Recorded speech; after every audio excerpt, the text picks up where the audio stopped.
Hey everyone, welcome to my channel. My name is Amanda, and this is mostly a vlog of my unmasking process ever since I got diagnosed with autism and ADHD a little over 2 years ago. Today's video is less about a vlog and more information about how to add your autistic ADHD voice or otherwise neurodivergent voice to the community.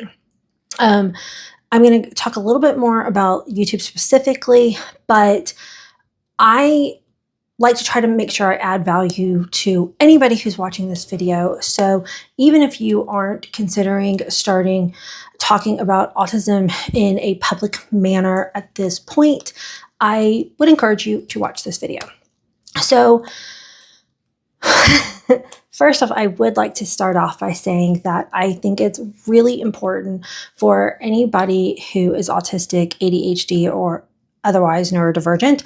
I'm going to mostly talk about autism in this video, but all of this will apply to anybody who's actually disabled at all.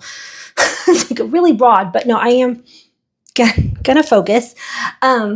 The reason why I think it's so important is because all of it's a spectrum. We know that autism is a spectrum, and every single autistic person is different.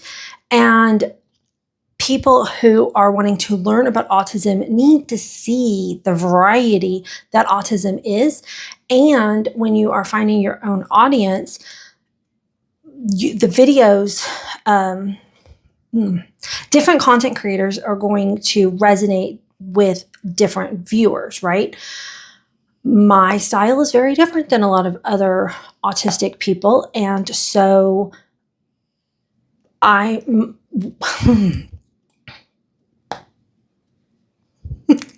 my style is this. It's a hot mess. And often I specifically don't do much editing because I want people to see and interact with how an autistic person might talk to them in real life. And I promise you, I do this in real life. I will be talking to my husband. I'll be trying to say a sentence and my words get jumbled up in my mind and they don't want to come out. So I like to present a very realistic view of unmasked autism. Other people want to do have very, very different styles. And people who are watching are going to be interested in different types of people and maybe the people that they relate to more with their autism. And also, I do hope that I attract people who aren't autistic and want to learn more about autism. And I think that is really important, but both are talking to my own community and talking to the wider world at large.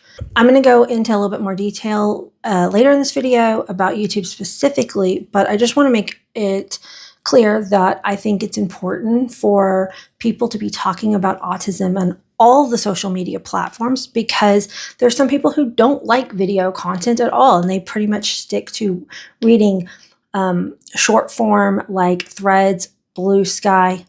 I hope everyone's off of X right now, or blogs.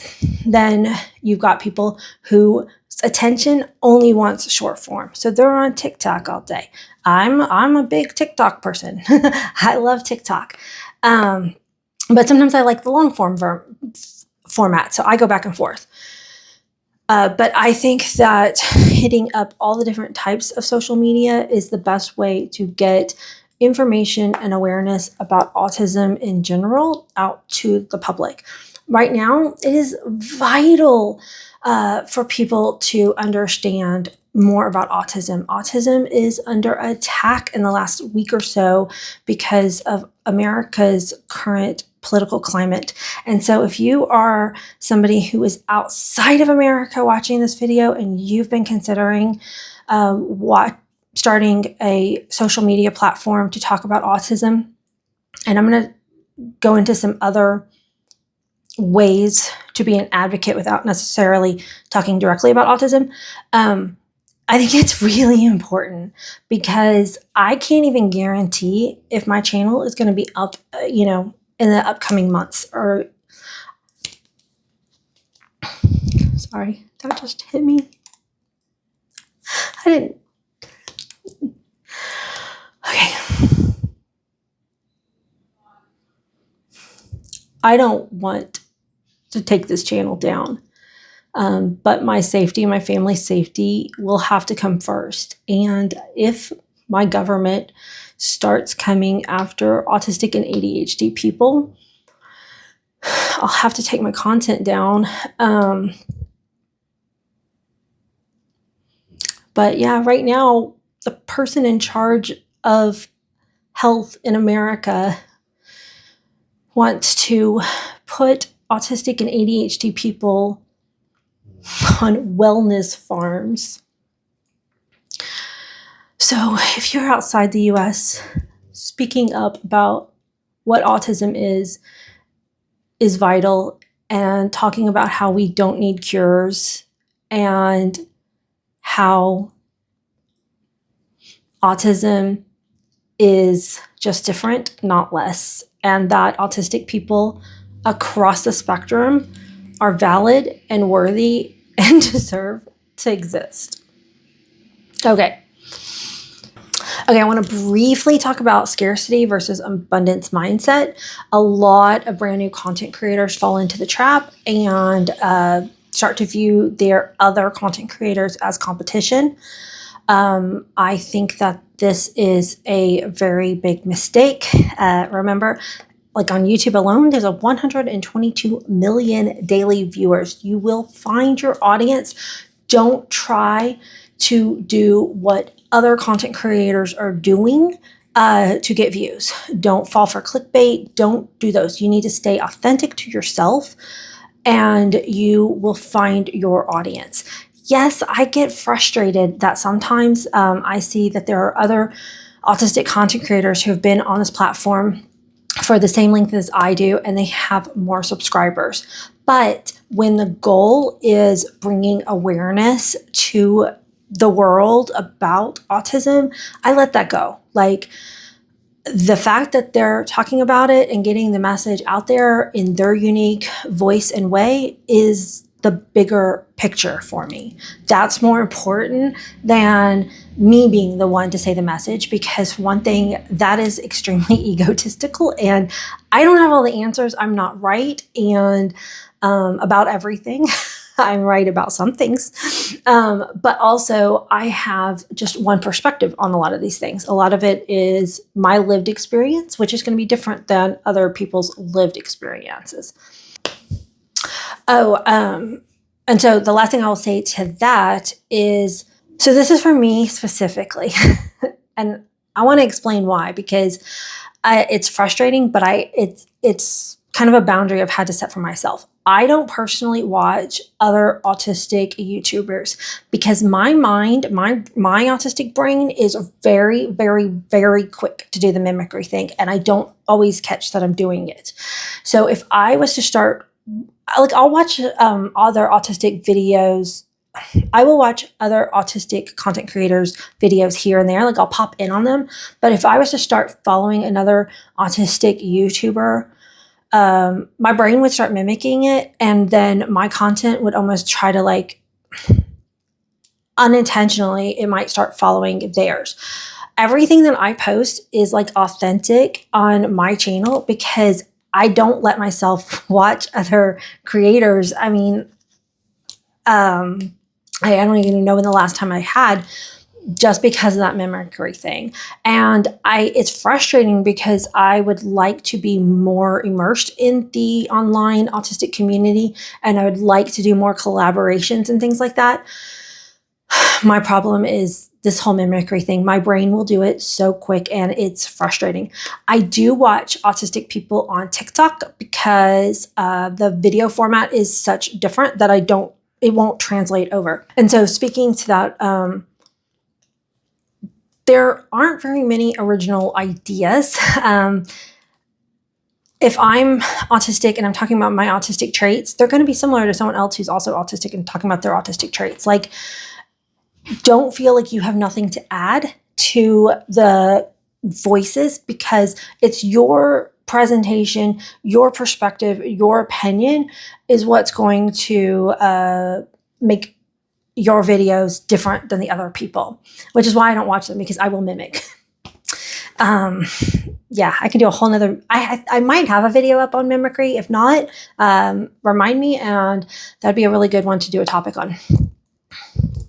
I'm looking over to the side a little bit because I did do an outline for this video because I didn't want to go too off topic. Okay, this one's really important. Again, this is my opinion. You are allowed to disagree with me, but I feel very strongly that I want to put this in this video. I think a 100% self-diagnosed autistic is valid. I'm not going to spend time on that in this video. My brain is wanting to do the tangent, but I'm not. I'm just going to right now say that I think autistic self-diagnosis is valid, but I do think it's your ethical responsibility that if you are self-diagnosed, that you need to disclose it in your video or your profile or your description boxes. Being transparent is going to build trust with your audience.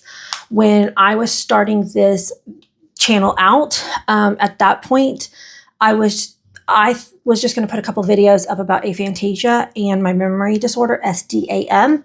And then I started to wonder if I was autistic.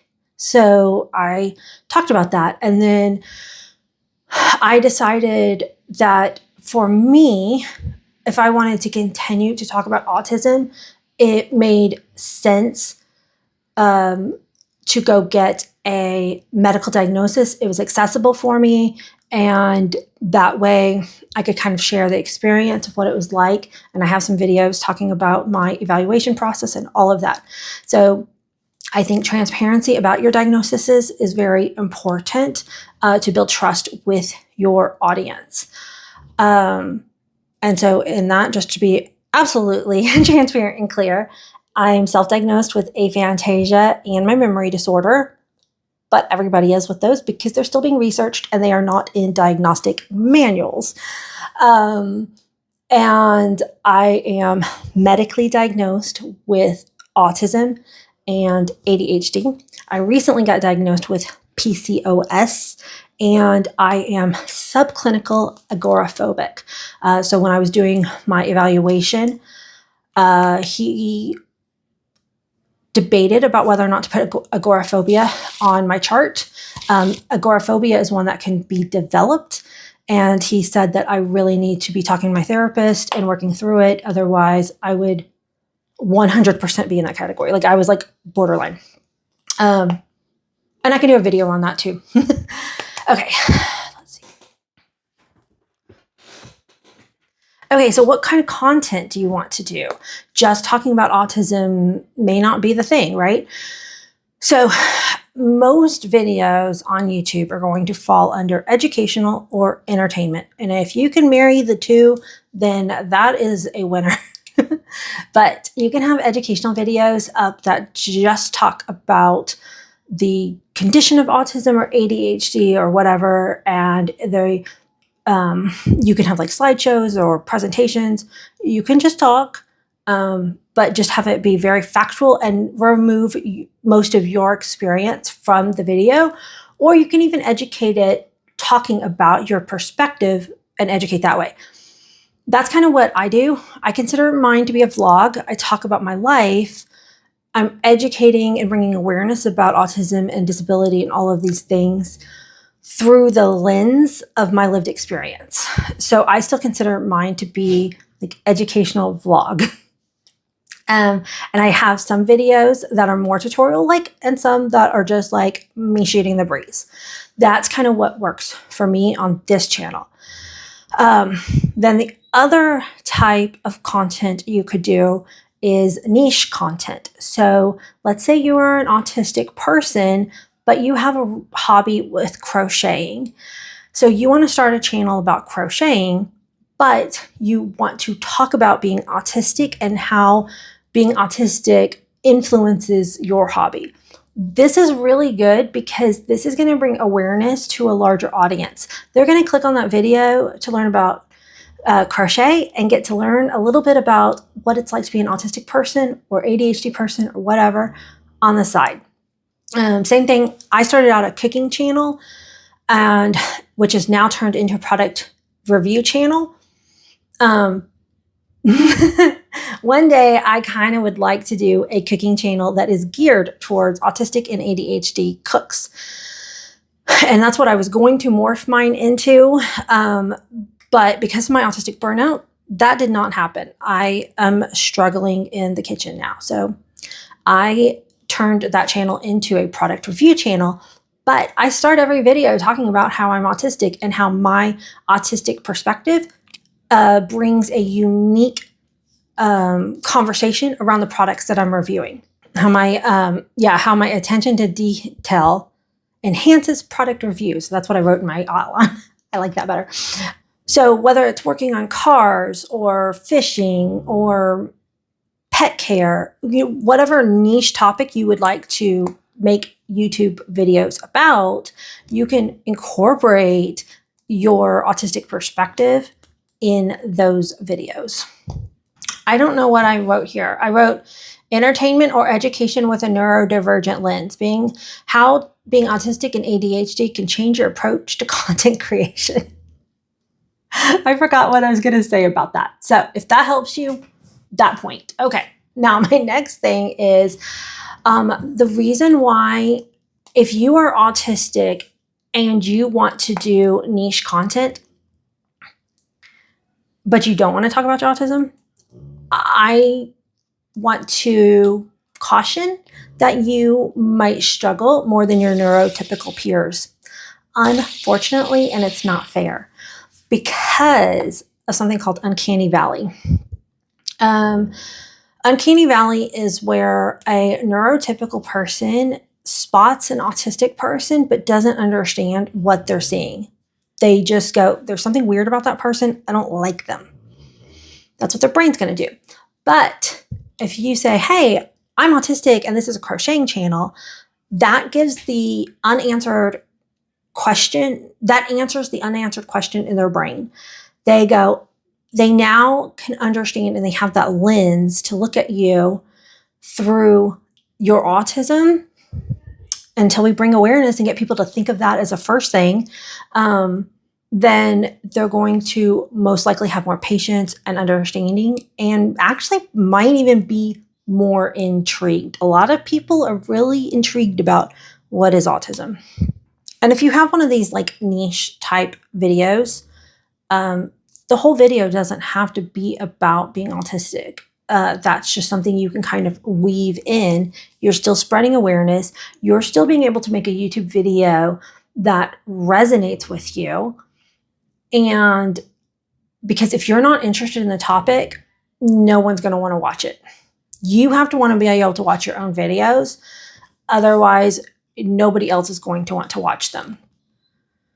And honestly, I think in a lot of cases, the videos that are a niche topic that include autism are better for bringing awareness than videos that only educate about autism.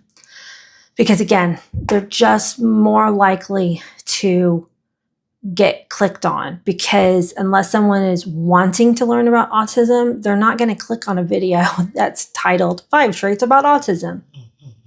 But while you're crocheting, if you say something like, I do this is a hyperfixation, and you talk about hyperfixation or this particular project or whatever, they're going to learn something while you're doing the other thing.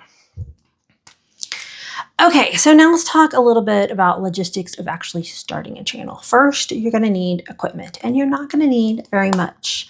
Most people film on their phones these days. The phones have such high quality cameras, especially if you're going to be doing a talking head video. This is what this is called, a talking head video.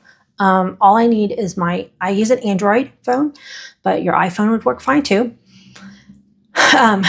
Lighting is important. I just have, let me show it to you real quick. I just have this light, and it came with the tripod I bought. It goes warm tone, a mix, and cool tone. Gets brighter and less bright, more dim. I don't know. Anyway, this is what I use. I used to have a big ring one, but I got rid of that, and now I just use this most of the time. I bought a GoPro, and you have to be better at video editing to use the GoPro because your phone camera is doing stuff at a computer level to the camera that helps adjust colors and everything. So when I plug it into my editing software, I don't have to color correct or anything. With the GoPro, I had to do more color correcting, and I'm not really good at that. So if you are a beginner, using your phone is going to be easier. Now, if you're doing niche content and you want to be doing fishing and hiking or biking videos and you're going to be outdoors, you're probably going to want to use like a GoPro. I wouldn't necessarily use my cell phone for those types of videos. Microphone. So I've used several different microphones. This one is by far my favorite. This is the Hollyland M2, Lark M2, I think. I have I'm going to put it up right here, a full review video on the Neurospicy Mama channel. And what I like about it for a mini review here is that it's a little magnet, and so it just clips to your clothes very easily, but it's got other accessories where you can turn it into a lapel clip. It's got a necklace accessory, which I think would be weird because it would move. It's got the little fuzzy caterpillar looking thing. This one has 2 mics so somebody else can talk. And then it's got this one, like if you are hooking it up to a GoPro or a Canon or a fancier camera, you use this receiver. Otherwise, I've got this other little piece that just plugs into the bottom of my cell phone. And then so it can communicate. And I like this mic a lot. It is pricier, like it's over $100. I don't remember exactly how much.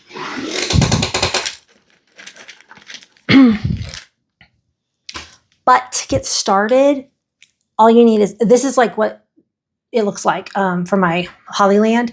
This little piece plugs in to the phone. But this one, I think, is like $15 or something. This mic is really cheap.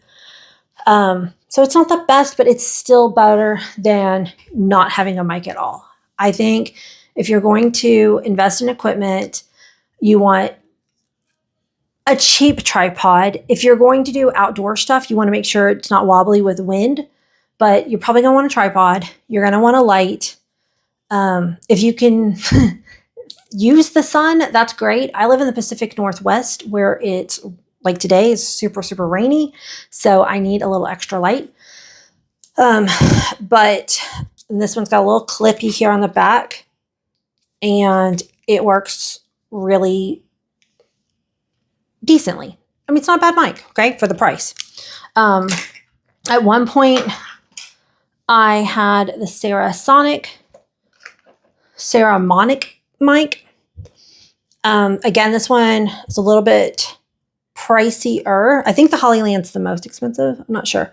This one was a really good mic, except I had to, in order to hook it up to your cell phone, I had to buy this extra piece. And all of this, it was constantly just getting bumped just enough and disconnecting. And so I would film a 25-minute video and then go plug it in and not have sound. And that got so frustrating. I was like, I am done with this thing. So that's when I bought the Hollyland. And because this plugs straight in, it's more secure. It doesn't fall out. That was especially important with my product review videos because I was moving my tripod around a lot more. Like when I do like the mopping videos, I'm moving my tripod.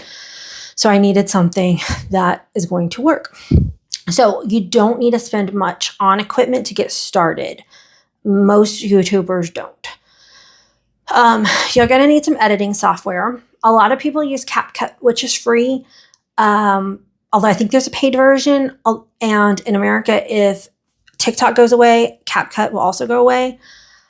There's a really free, cheap version, one called YouCut, Youcut. I downloaded that one on my phone. I have edited videos on it. It's editing on your phone as an app. So it's not as easy as using a desktop, but for the price, which is free, it's a pretty decent little phone editor. I actually pay for, what's it called? Wondershare Filmora Wondershare. I think it's $75 a year, $65 or $75 a year. Oh, sorry.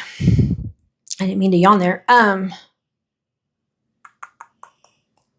It's been really nice. The only thing I don't like about Filmora is that I pay $75 a year and they have a ton of extras that are add-on costs. And I get so frustrated. Like there might be a font I want to use. I'm like, oh, that's pretty. I'm going to use that. And it costs more. And so I don't, because I just stick with the one that I'm already paying for, but I digress. Oh, and as far as editing goes, again, that depends on your niche. So on this channel, I am mind blind. I do as little editing as possible. And like I said before at the beginning of this video, that is because I'm trying to show what it's like talking to an autistic person. And I forget my words. I stumble over my words sometimes. I say, and so I don't edit a lot of those out. I will edit when my dog barks or if I absolutely forget what I'm saying and it drags on for more than like 15 seconds or something. Or if I say, way too much, I'll edit some of them out, but I try not to, which does come at a cost because a lot of people don't want to watch that. But for me, it's important because it's the awareness of actually interacting with somebody who is unmasked autistic, and masking causes brain damage. And I'm just want to normalize what it's like to be around an autistic person. So that message is more important to me than having people get mad at me for not editing out ums. Now on the Neurospicy Mama, because I am trying to reach a wider audience, I do much more editing because I want to keep those videos short and concise and to the point. And so I edit and I'll add more sounds. On this channel, I try to keep the sounds to a bare minimum. I don't put in a lot of flashy transitions or anything like that because a lot of my autistic audience appreciates and has told me they appreciate the simplistic nature of my videos. But on the Neurospicy Mama, like I said, I'm trying to attract a wider audience. So I will use sounds and pop-ups. And I mean, I do pop-ups on this one, but again, they're very subtle. They're not like flashy. So it depends on your niche and your editing style, how much editing you actually want to do. Oh, that was my next, I got ahead of myself. My next point was briefly discuss editing approaches. So, is that on here? Yes, it is. That's the next point. I am so good. Okay, my next point was to say, encourage a creator to find what works best for them. Is it scripting? Is it outlining? Or is it freeform? Most of my videos on both channels are freeform. Every once in a while on a video like this one, I will write out an outline because I want to try to stay on topic because I have ADHD and I am the queen of tangents. And so if I know I'm going to be on a video where I have specific points that I want to hit, I will put them on an outline so that if I do go on a tangent, I can at least rein myself back in. But most of my videos are just freeform because, again, I want that vlog style. That's what I am trying to do. Scheduling. So if you join any kind of like YouTube support group or whatever, because I did that when I first was starting out. I was on a YouTube I can't talk. Okay. I was on a YouTube Facebook group when I was first starting out, and the most common advice they're going to give you is to put a schedule. Like, say you're going to upload your videos every Monday and Thursday. I have pathological demand avoidance profile of autism. That means that if I was to put out a schedule, that's going to feel like a demand, and my brain is going to say, nope, you're not filming videos. So I don't have a schedule. I mean, that's one of the benefits of being on YouTube. Like, you get to control. Like, tangent, I can't work at a normal 9-to-5 job because of my PDA. I'm not going to go into more detail than that. I do have videos on it.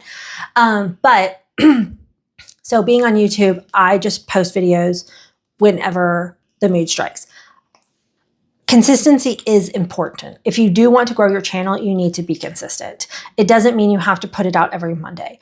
I try to put out a video once a week at the minimum. Sometimes I do too.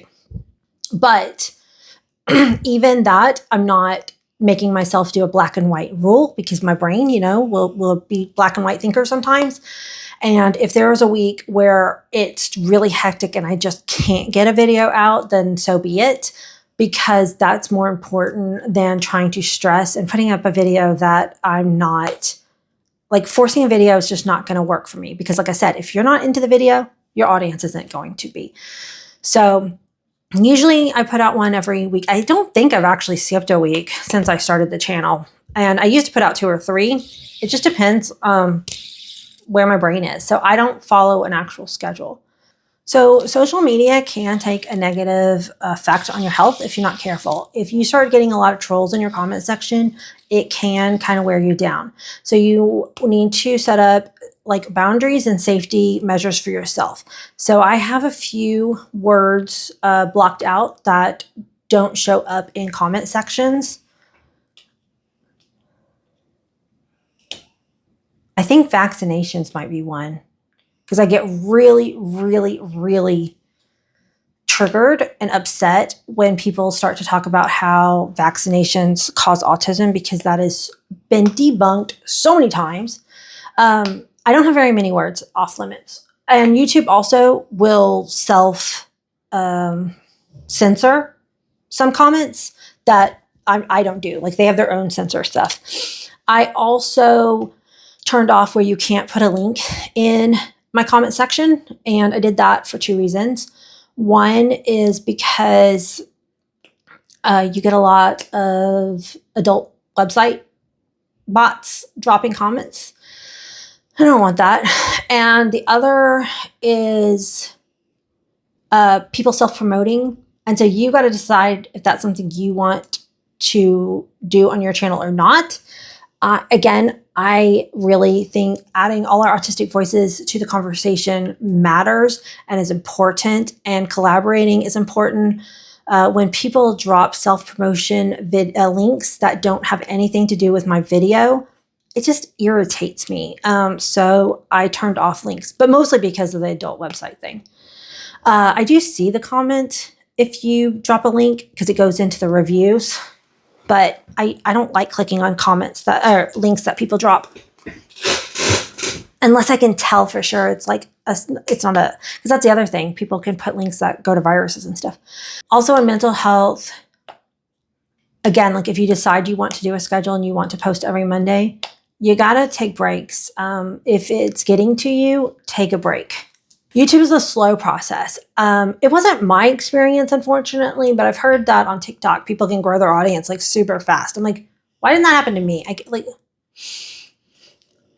abundance mindset, but at the same time, I'm still under 10,000 on TikTok, when most people, if they put consistent content out on TikTok, from what I've heard, they can grow their audience like super fast.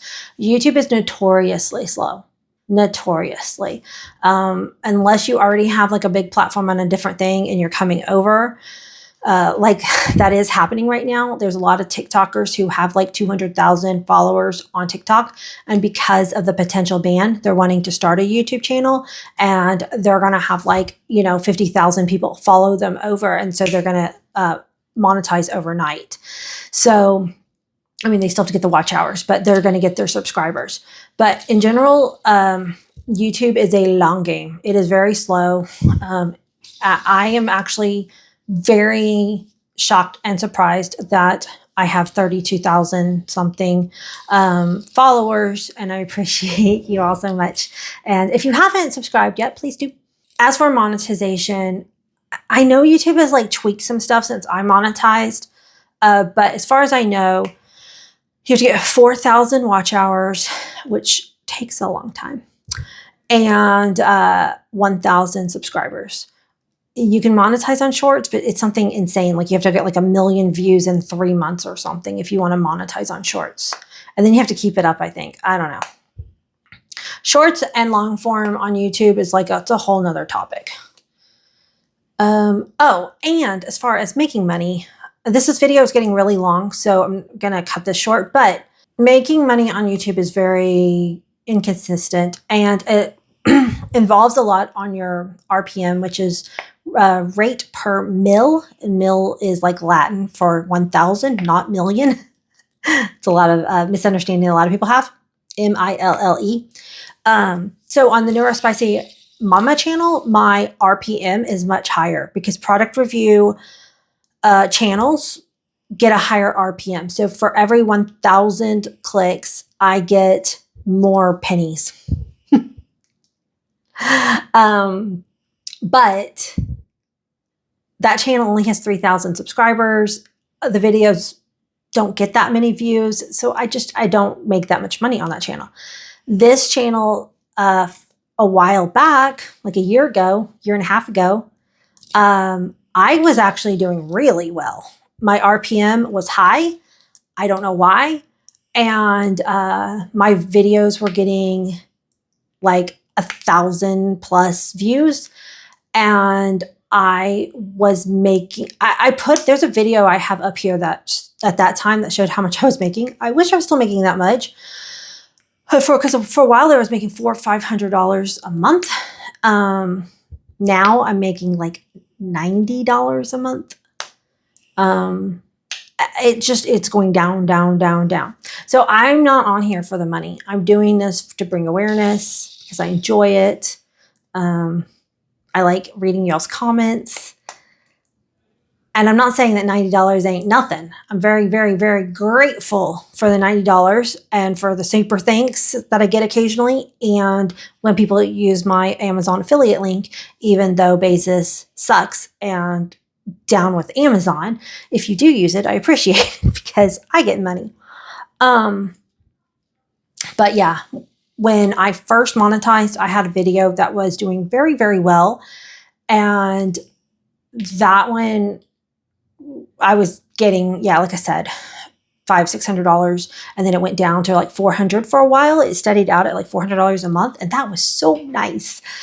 Helped pay for house cleaners, which was a huge accommodation for me.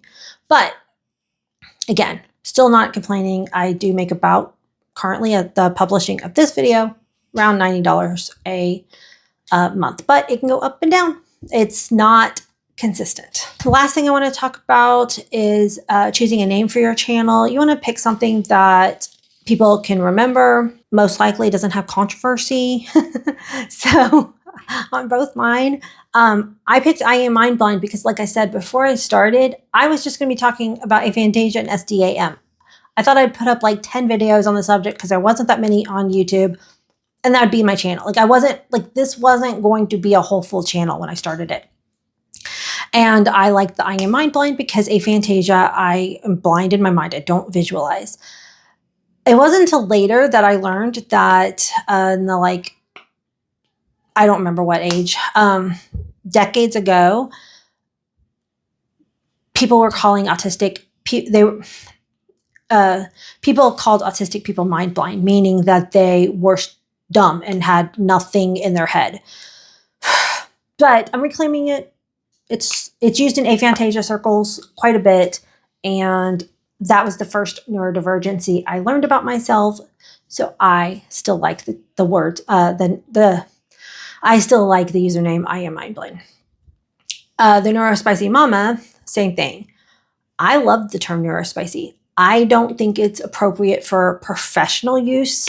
There was a really big discussion on Threads several weeks ago where there was a therapist who was talking about using neurospicy counseling, I think, as his business name. And a lot of people said not appropriate. There is some talk about certain cultures don't like the term spicy because it's derogatory. It's used derogatorily towards women. But, and I want to listen, and I do listen to minority voices, but I'm not, neurospicy is one word. I'm not using it in the sexual context way. Spicy, words have different meanings, and neurospicy, one word, is a slang term for your brain being different. So that being said, it's controversial, and a lot of people are not going to click on my videos because of the name neurospicy. And so I had to decide, is that worth it? Should I change it? Because I'd already changed it once, because originally it was dit dot a long time ago. And I decided, yes, I do want to change it. And then I learned about the controversy, and it is very controversial. There's a group of people who say that neurospicy is not good, and then there's a group of people who say it's totally fine. And I don't want to be dismissive of the people who don't feel comfortable with it, but in my opinion, it is just a completely different word. It has nothing to do with sexualizing a person, which is why they don't like the word spicy. Like, spicy woman is sexualizing them. Neurospicy means that your brain thinks differently. Way different to me. So that's what I got. If you got any questions, ask them. I'll try to answer them as best as I can. I'm trying to, if there's enough interest and people want to understand the upload process, literally, I don't know if I'm the best channel for that, because I know there are channels that teach you how to upload a video. But if you have some questions because you're not understanding because of your autism, feel free to send me a message in Instagram. I don't think I will make a special video for that, because I just don't think it's enough of my audience would be interested in that. But I'm okay with answering questions either in the comments or on Instagram Messenger while I still have it. Debating about deleting Meta. It's frustrating. That's a whole nother topic. But your voice matters. And if you stay authentic to who you are, drop the mask, then that's going to connect you to your audience. Masked autistic people hit that uncanny valley really hard. So just be yourself. And same thing with ADHD. There's a lot of masking that can go with ADHD too. If you do start a channel, let me know. I'm really curious. I am not saying I'm going to go watch it because, one, I don't know how many people are going to be inspired by this. I hope a lot of y'all are. But just again, because my PDA, I can't commit to watching your videos because, again, if you know what PDA, sorry, that's just my brain. But I do want to support you in other ways, cheer you on from the sidelines. So with that being said, if you have any topics that you want me to hit, write them down or comment them down below. I like to get user feedback pretty often. And until the next video, bye guys.